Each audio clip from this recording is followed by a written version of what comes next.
رمضان المبارک سے ہر روز کئی بار یہ دعائیں کیا کرتے تھے، یا اللہ ہمیں ایمان اور صحت کی سلامتی کے ساتھ رمضان میں پہنچانا، اللہم بلغنا فی رمضان، رمضان میں ہمیں ایمان اور صحت کی سلامتی کے ساتھ پہنچانا، تاکہ ہم تیرے پاک مہمان کی استقبال بھی کر سکیں اور اس کے اندر جو احکامات ہیں ان کے مطابق اپنے آپ کو انفرادی اور اجتماعی طور پر ڈھال بھی سکیں۔ محمد رسول اللہ صلی اللہ علیہ وآلہ وسلم کی دو احادیث، اور دونوں احادیث چھوٹے چھوٹے خطبات کی صورت میں ہیں۔ آپ کی عادت مبارک تھی کہ آپ کے کوئی بھی خطبہ آپ کا مجموعی طور پر 10-15 منٹ سے زیادہ خطبہ نہیں ہوتا، 7-8 منٹ 10، ایک ایک بات کو آپ مختلف انداز میں کئی دفعہ دہراتے تھے اور ذہنوں میں بیٹھ جاتی تھی، ایک ہی بات کو مختلف انداز میں دہرا کر لوگوں کے سننے والوں کے ذہنوں میں بٹھاتے تھے۔ اور یہی وجہ ہے کہ ایک ایک حدیث کئی صحابہ کرام نے انہی الفاظ کے ساتھ روایت کی ہے۔ اس کا مطلب یہی ہے کہ وہ چیز ان کے لفظ بلفظ ان کے ذہن میں بیٹھی تھی۔ جناب سلمان فارسی کی یہ روایت جو صحیح ابن خزیمہ نے نقل کی ہوئی ہے، صحیح ابن حبان میں موجود ہے، بہقی شریف میں موجود ہے، ترغیب و ترہیب میں، مشکات شریف میں، حدیث کی اکثر کتابوں میں نبی رحمت صلی اللہ علیہ وسلم کا یہ خطبہ موجود ہے۔ اور یہ ان حالات میں ہمارے لیے بڑا اہم ہے کہ ہم کچھ دن پہلے اس خطبے کو سنیں، کچھ دن پہلے اس خطبے کے ان لوازمات کو دیکھیں کہ ہمیں رسول اللہ صلی اللہ علیہ وسلم نے رمضان المبارک سے پہلے ڈائریکٹ کیا نصیحت فرمائی ہے۔ تو یہ پہلی حدیث جو میں نے آپ کے سامنے جناب سلمان رضی اللہ تعالیٰ عنہ، سلمان فارسی رضی اللہ تعالیٰ عنہ کی پیش کر رہا ہوں۔ ان کا کہنا ہے کہ رسول اللہ صلی اللہ علیہ وسلم نے شعبان کے آخری دن ہمیں ایک خطبہ ارشاد فرمایا۔ کئی دفعہ ہر رمضان میں یہ ہم دہراتے ہیں اس خطبے کو، اور اس سے ہٹ کے بھی بعض اوقات اس کے پوائنٹ اتنے زبردست ہیں کہ آدمی جتنی دفعہ بھی اسے پڑھتا ہے اتنی دفعہ ایک ایمان کی تازگی کی ملتی ہے، اور ایک نئے جذبے اور نئی کیفیت میں آدمی اللہ کے رسول صلی اللہ علیہ وسلم کے ارشادات کے مطابق اپنے آپ کو ڈھالنے کی کوشش کرتا ہے۔ حضور صلی اللہ علیہ وسلم نے فرمایا کہ ایھا الناس قد اظلکم شہر عظیم شہر مبارک، لوگوں اللہ کا پاک مہینہ تمہارے اوپر جو بڑی برکتیں لے کر اور بڑی عظمتیں لے کر جلوہ فکن ہو رہا ہے۔ اظلکم کا مفہوم جو ہے ایسے جیسے بادل چھا جاتے ہیں چھتری کے ساتھ، چھتری ڈھانپ لیتی ہے، یہ پوزیشن ہے اظلکم، یعنی اس مہینہ تمہیں ڈھانپ لینے والا ہے۔ اللہ کی رحمتیں، اللہ کی طرف سے عظمتیں اور برکتیں اس پورے کے پورے معاشرے کو ڈھانپ لینے والی ہیں۔ لیکن یہ معاشرے میں برکتیں اور رحمتیں اور عظمتیں وہی بندہ محسوس کرتا ہے جس کے ہم قوت احساس موجود ہے۔ آپ نے محسوس کیا ہوگا کئی دفعہ جب آپ کسی باغ سے گزر رہے ہوتے ہیں خوشبو آ رہی ہوتی ہے، کئی لوگ ایسے ہوتے ہیں کہ یار مجھے خوشبو ہی نہیں آ رہی، آپ جو توجہ دلاتے ہیں پھول اتار کے کاٹ کے سنگاتے ہیں، وہ ذرا یہ سو کو دیکھو خوشبو نہیں تمہیں آ رہی مجھے تو نہیں آ رہی خوشبو۔ کئی دفعہ آپ نے دیکھا ہوگا بارش ہوتی ہے، بارش ہونے پر زمین کے اندر سے ایک خوشبو آتی ہے، پیاسی زمین کی خوشبو ہوتی ہے۔ بارش ہونے پر وہی بارش کے قطرے جب ایک زمین پر پڑتے ہیں تو لہلاتی فصل سامنے آتی ہے، پھول نکلتے ہیں، خوشبودار ماحول بن جاتا ہے۔ اسی بارش کے قطرے کسی گندگی کے ڈھیر پر پڑتے ہیں تو تعفن اٹھتا ہے۔ تو یہاں جو بات میں بتانا چاہتا ہوں، قد اظلکم شہر عظیم سے مراد یہ ہے کہ جو بندہ جتنا قوت احساس رکھتا ہے اللہ کی رحمتیں اتنا اس کے قریب آتی ہیں، اور جو بندہ ان کی ضرورت ہی نہیں محسوس کرتا، اپنے شیطانی جال سے نکلتا ہی نہیں ہے، اپنے وہ دائرے سے ہی باہر نہیں آتا جو اس کے نفسانی خواہشات نے بنا رکھا ہے، تو پھر اس کو نہ رمضان کی پرواہ ہوتی ہے، نہ اس کی برکتوں اور ساعتوں کی پرواہ ہوتی ہے، وہ اسی کیفیت میں اپنے آپ کو لگائے رکھتا ہے۔ تو نبی رحمت صلی اللہ علیہ وسلم نے دوسری بات جو ارشاد فرمائی، شہر فیہ لیلہ خیر من الف شہر، یہ ماہ مبارک جس کی ایک رات ایسی ہے کہ جس کو اللہ تعالیٰ نے ایک مہینے سے زیادہ بابرکت قرار دیا، خیر برابر نہیں ہے، خیر من الف شہر، اس سے بہتر ہے، زیادہ برکتوں والی ہے، زیادہ سعادتوں والی ہے۔ اس ایک جملے سے آپ اس کو سامنے رکھیں اور پھر سورہ قدر کا مطالعہ کریں،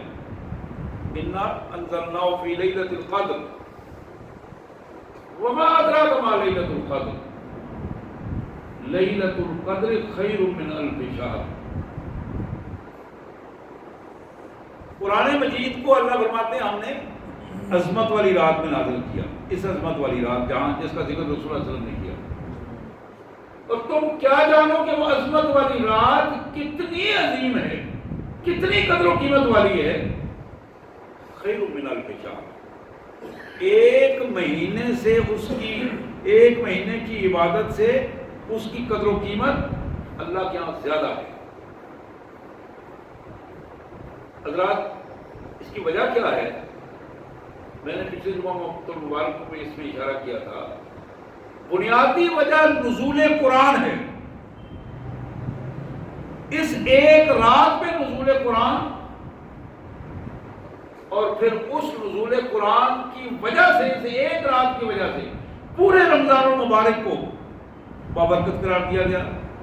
اور پھر پورے رمضان المبارک کو صرف بابرکت ہی نہیں قرار دیا گیا، اس رمضان المبارک کو بابرکت قرار دینے کے ساتھ ایمان والوں کو پابند کر دیا گیا کہ ان لمحات میں تم دن کو روزہ رکھو گے اور رات کو اللہ کے حضور قیام کرو گے۔ اس رمضان سے اگر کچھ حاصل کرنا چاہتے ہو، قرآن سے حاصل کرنا چاہتے ہو، تو اس کا ڈسپلن یہ ہے، نظم و ضبط یہ ہے کہ اس کے مطابق تم کرو گے۔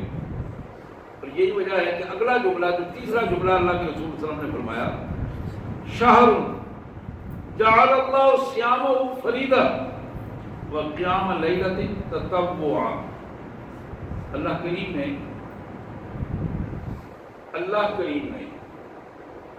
اس کے دن کو روزہ فرض کر دیا ہے،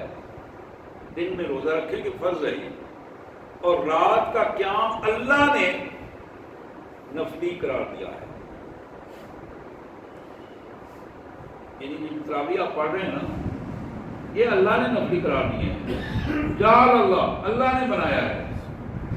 حضور صلی اللہ علیہ وسلم نے اللہ کا حکم ہمیں سنایا ہے۔ تو یہاں دو پہلو بڑے اہم ہیں۔ ایک بڑی بنیادی چیز ہے کہ فرض کا تصور فرض کے حوالے سے کیا جائے، سنت اور نوافل کو اس کے سٹیٹس کے مطابق اس کا تصور رکھا جائے۔ ہم کیا کرتے ہیں، یہ رات گزری ہے، ساری رات عبادت کرتے رہے اور صبح کی نماز قضا ہو گئی، فوت ہو گئی، اب گھر والوں نے بھی نہیں اٹھانا، گھر میں بھی شاید کوئی اٹھنے والا ہوگا تو کو اٹھائے گا، یہ بھی ایک مسئلہ ہے۔ 10 11 12 بجے تک اس توقع کے ساتھ کہ ہم سارے گناہ معاف کروا کے سوئے ہیں، اس لیے ہم نے اس کی کوئی پرواہ نہیں ہے کہ ابھی اب نمازیں پڑھیں گی نہیں پڑھیں گی، پھر آگے نظام جو شروع ہو جائے گا۔ یہ سلسلہ بنیادی طور پر تباہی کا سلسلہ ہے۔ نفل عبادت کے لیے فرض کو فوت کر دینا، فرض کو ضائع کر دینا، خیرات کرنا لیکن زکوٰۃ نہ دینا، نفلی روزے رکھ لینا، فرض روزے سے اپنے آپ کو بچانے کی کوشش کرنا، فرض نمازیں نہیں پڑھنی، تراویح کا اہتمام کرنا، ایک ایک رات کو عبادت کا اہتمام کر کے توقع رکھنا کہ ہم پورے کے پورے زندگی جو ہے اس کو معاف کروا دیا ہے۔ یہ جو شارٹ کٹ کے مختلف تصورات ہیں یہ بندے کو بے دین بنانے کی طرف لے جانے کے لیے ایک آسان راستہ مہیا کرتے ہیں۔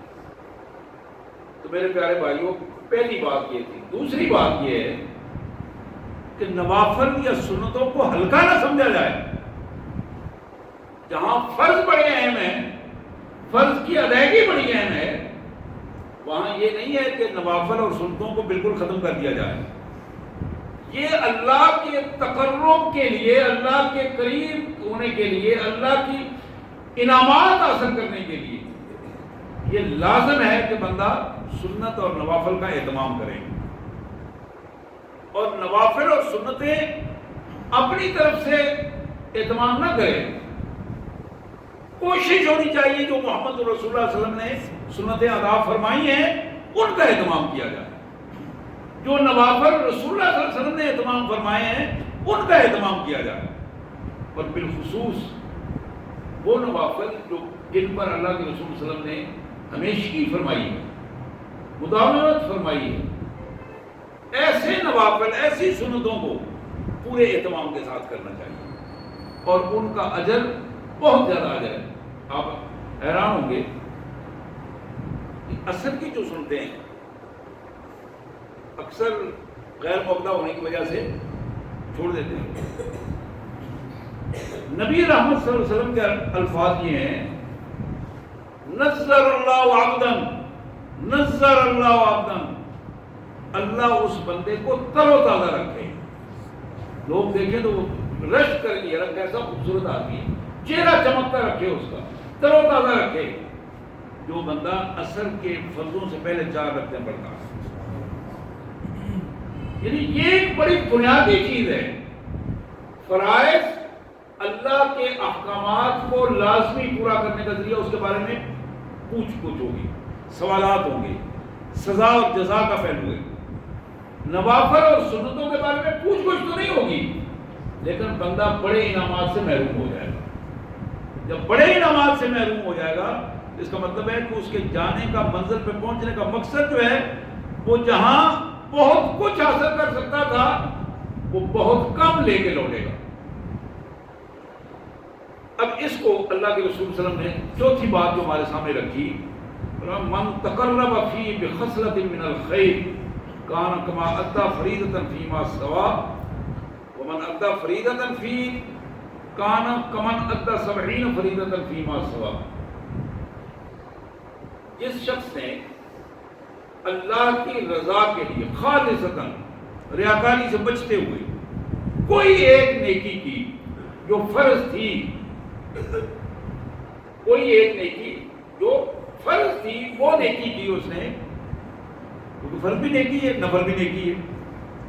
اب وہ ایک فرض کی ادائیگی اس کی نیکی بڑھ کر 70 فرائض تک پہنچ جائے گی، یہ اللہ کے رسول صلی اللہ علیہ وسلم کا فرمان ہے۔ اللہ اسے ایک نیکی کو قبول کر کے 70 تک لے جائے گا، اور اسی طرح ایک نفل یا سنت کی ادائیگی، ایک پیسہ خیرات کا جو زکوٰۃ کے علاوہ ہے، اللہ کی رضا کے لیے جو سنتوں کو ادا کرتے ہوئے خرچ کیا گیا، اللہ کے رسول صلی اللہ علیہ وسلم نے فرمایا وہ ایک فرض کے برابر ہوگا۔ جب ایک فرض کے برابر ہوگا تو پھر 70 فرض کے برابر اس کو اجر اس کا ملے گا رمضان المبارک میں۔ اب یہاں ایک آدمی صرف فرض ادا کر لیتا ہے اور سنتیں اور نوافل سے پرہیز کرتا ہے، اہمیت اس کی نہیں سمجھتا، تو وہ بہت بڑے خزانہ حاصل کرنے سے محروم ہو جاتا ہے۔ اب اللہ کے رسول صلی اللہ علیہ وسلم نے فرمایا وہ شہر الصبر والصبر ثوابہ الجنہ۔ لوگوں، یہ رمضان المبارک صبر و استقامت کا مہینہ ہے. صبر و استقامت. صبر کا معنی ہوتا ہے اپنے نظریے پر ڈٹ جانا, نظریے پر قائم رہنا. جس چیز کو درست سمجھا ہے اس کو تسلیم کرنا اور پھر بڑی سی بڑی آزمائش پر بھی اپنے آپ کو قائم رکھنا. جس شخص نے رمضان المبارک کو درست سمجھا ہے, رمضان المبارک میں روزے میں بھی صبر و استقامت سے کام لیا, رات قیام میں بھی صبر و استقامت سے کام لیا, اس دوران اگر کسی نے کوئی بات کی تو اس کے مقابلے میں بھی صبر و استقامت سے کام لیا. روزے میں اللہ کے رسول صلی اللہ علیہ وسلم نے ارشاد فرمایا, کئی دفعہ یہ حدیث آپ نے پڑھی اور سنی ہوگی, ایک روزہ دار اگر کوئی شخص اس سے بدتمیزی کرتا ہے, گالم گلوچ پہ اتر آتا ہے, جھگڑا کرنے کی کوشش کرتا ہے, تو روزے دار کے لیے حکم یہ ہے اس کا جواب اس کی زبان میں نہ دے, اس کا جواب اس کی زبان میں نہ دے, بلکہ کیا کہے, فقل انی صائم. آپ نے فرمایا 2 دفعہ یہ الفاظ کہے, انی صائم, میں روزے دار ہوں, میں اللہ کے قانون کا پابند ہوں, تم جو کچھ کرنا چاہتے ہو کرو, لیکن میں تمہاری بات کا جواب نہیں دوں گا. لیکن اگر وہ اس کی بات کا اسی انداز میں جواب دے گا,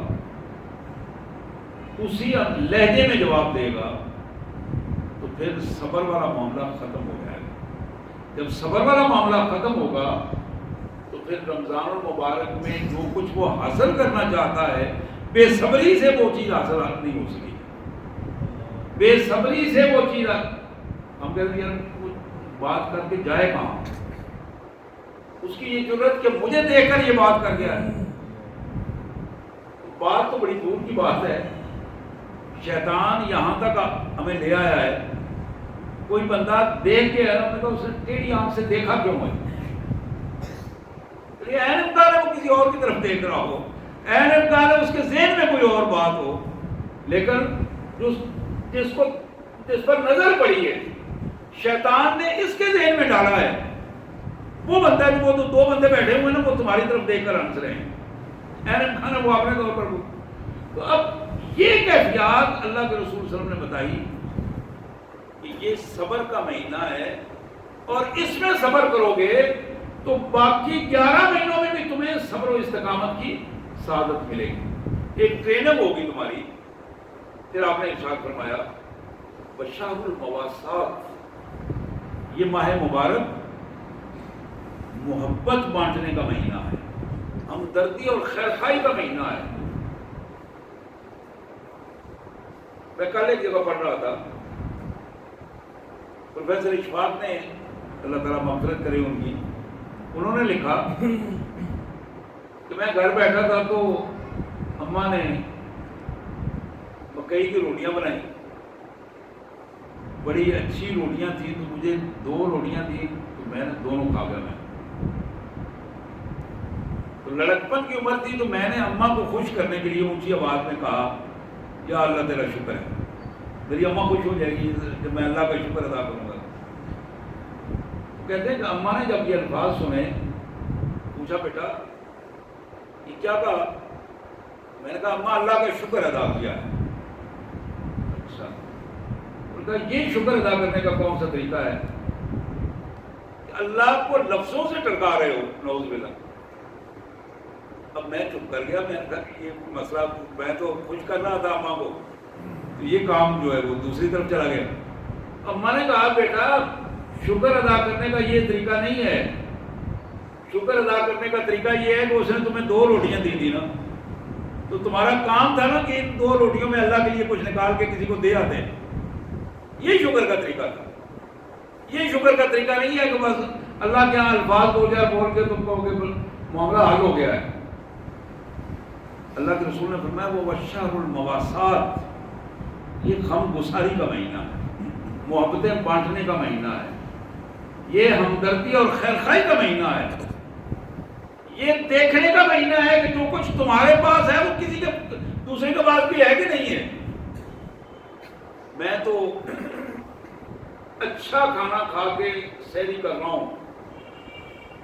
تو میرے ارد گرد جو رہنے والے لوگ ہیں ممکن ہے ان کے پاس یہ سادہ کھانا بھی موجود نہ ہو. میں اچھی افطاری کر رہا ہوں جس میں نے پھل بھی رکھے ہیں, پینے کا سامان بھی اچھا رکھا ہے, کھانے کا سامان بھی اچھے سے اچھا رکھا ہے, پورا دسترخوان بھرا ہے اور میری فیملی ساری بیٹھی ہے. کوئی اور فیملی ممکن ہے ان کے پاس سوائے پانی کے اور کوئی چیز موجود نہ ہو. وَهُوَ شَهْرُ الْمَوَاسَّاتِ, اس ماہ مبارک کا اہم ترین ایک پہلو یہ ہے کہ یہ خیر خواہی کی ٹریننگ دیتا ہے. یہ ماہ مبارک محبتیں بانٹنے کی ٹریننگ دیتا ہے. یہ ماہ مبارک اخلاص کی ٹریننگ دیتا ہے کہ تم آپس میں ایک دوسرے کے لیے مخلص ہو جاؤ. فرمایا وَشَهْرٌ يُزَادُ فِيهِ رِزْقُ الْمُؤْمِنِ فِيهِ, اس ماہ مبارک میں اللہ تعالیٰ ایمان والوں کے رزق میں برکتیں عطا فرماتا ہے, اسے زیادہ بڑھا دیتا ہے, برکتیں عطا فرماتا ہے. تو پھر فرمایا کہ جس شخص نے اپنے کسی بہن بھائی کا روزہ افطار کروایا, کانا مغفرۃ لذنوبہ وعتق رغبتہ من النار وَكَانَ لَهُ مِثْلُ أَجْرِهِ مِنْ غَيْرِ أَنْ يَنْقُصَ مِنْ أَجْرِهِ شَيْءٌ. 3 چیزیں اگر کسی نے روزہ افطار کروایا ہے, پہلی چیز یہ ہے کہ مغفرۃ لذنوبہ, اللہ اس کے گناہوں کا کفارہ بنا دے گا. اس افطاری کی وجہ سے اللہ تعالیٰ اس افطاری کرانے والے کے گناہ معاف کر دے گا. اس افطاری کی وجہ سے دوسرا فائدہ یہ ہوگا عتق من النار, آگ سے اس کی آزادی اور اس کی گردن جو ہے وہ چھڑائی جائے گی, آگ کی سزا سے وہ بچ جائے گا. تیسرا فائدہ حضور نے فرمایا یہ ہے کہ اللہ تعالیٰ اس افطاری کرنے والے کی افطاری کا جو اجر بنتا ہے اس کے مثل اس کو اجر عطا فرمائے گا من غیر ان ينقص منہ, اس کے اجر کے کمی کیے بغیر اپنی طرف سے اللہ تعالیٰ اس کو اجر عظیم عطا فرمائے گا. قالوا یا رسول اللہ, جناب سلمان کہتے ہیں کہ ایک نہیں, میں نے دوسرے 2-3 صحابہ نے عرض کی لیس کلنا یجد ما یفطر الصیام. اللہ کے ابھی یہ فرمائیے کہ ہم نے ہر بندہ تو اب اس پوزیشن میں نہیں ہے تو زیادہ وسائل رکھتا ہو اور اس طرح بھرپور افطاریاں کروا سکے. غریب لوگ ہیں, بڑی مشکل سے کھانے پینے کا اپنا سلسلہ ہوتا ہے. آپ نے ارشاد فرمایا یؤت اللہ ھذا الثواب من فطر صائما علی تمرۃ او علی شربۃ من ماء او مسقۃ لبن. میرے بھائیوں, اللہ تعالیٰ اس کو بھی اس افطاری کے یہ تینوں اجر عطا فرمائے گا جس بندے نے چند کھجوروں سے کسی کی افطاری کروا دی, چند گھونٹ شربت کسی کو پلا دیا, سادہ پانی پلا دیا, چند گھونٹ اپنے جانور کے دودھ کے اس کو پلا دیے, اللہ تعالیٰ اتنا ہی اجر, اتنا ہی ثواب وہ تینوں کیفیات اس کو بھی عطا فرمائے گا. پھر فرمایا بابا شاہر اولہ رحمہ اوسطہ مغفرہ وآخرہ عتق من النار, عتق من النار. اس ماہ مبارک میں پہلا حصہ رحمت, دوسرا مغفرت اور تیسرا آگ سے آزادی کا ہے. میں ایک شیخ الحدیث کی جملے پڑھ رہا تھا ابھی, انہوں نے کہا کہ یہ رحمت, مغفرت اور جہنم سے آزادی کا جو پہلو ہے اس میں وہ تینوں سٹیجز ہیں جو بندے کے تینوں مراتب ہیں جو گناہوں کے اعتبار سے ہیں. جس بندے کے گناہ کم ہیں وہ زیادہ رحمتیں سمیٹتا ہے, گناہ تھوڑے زیادہ ہیں تو اللہ تعالیٰ کے ہم مغفرت مانگے, اللہ اس کے گناہ کو معاف کرے گا. اور بہت زیاددہ گناہوں کو بھی لتڑا ہوا ہے, یہ پورا مہینہ اپنے رب کے لیے لگا دے, اللہ تعالیٰ اس کو جہنم سے آزادی بھی عطا فرما دے گا. حضور صلی اللہ علیہ وسلم نے آخر میں ایک جملہ ارشاد فرمایا من خفف عن مملوکہ فی غفر اللہ لہ وعتق من النار. یہ جملہ میں نے پچھلے جمعے بھی عرض کیا تھا کہ جس شخص نے, میرے آقا صلی اللہ علیہ وسلم کا فرمان ہے اپنے مزدور سے، اپنے ملازم سے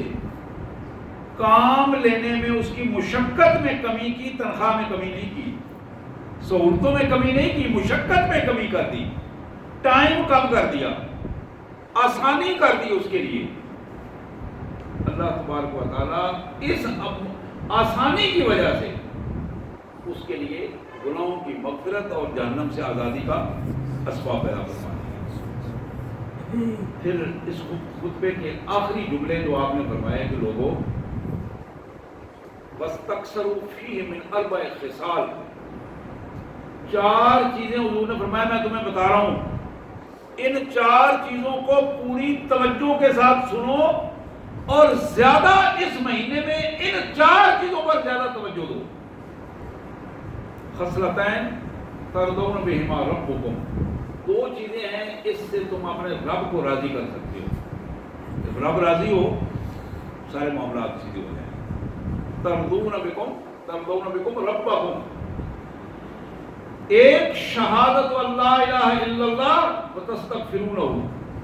یہ پہلی 2 چیزیں ہیں۔ اللہ کے بادشاہ ہونے پر، اللہ کے رب ہونے پر، اللہ کے معبود ہونے پر، اللہ کے حق میں مطلق ہونے پر اس کی گواہی دو اور کھلے کھلو گواہی دو۔ اللہ کے مقابلے میں کسی کو لے کے نہ ہو، اللہ جیسا کسی کو نہ سمجھو۔ اللہ تبارک و تعالیٰ کے ہاں یہ شہادت دو دنیا کے سامنے ہاتھ اٹھا کر، اشہد ان لا الہ الا اللہ، میں شہادت دیتا ہوں کہ اللہ کے علاوہ کوئی الہ نہیں، کوئی معبود نہیں، کوئی حکمران نہیں، کوئی طاقتور نہیں، کوئی عزت دینے والا نہیں، یہ صرف اللہ وحدہ لا شریک کی طاقت، قوت، اختیارات، استحقاق صرف مالک کا ہے، باقی سب اس کے محتاج ہیں، وہ ایک اکیلا ہے۔ دوسرا حصہ ہے وَتَسْتَغْفِرُونَ، اپنے اللہ سے معافی مانگو، اپنے اللہ سے معافی مانگو،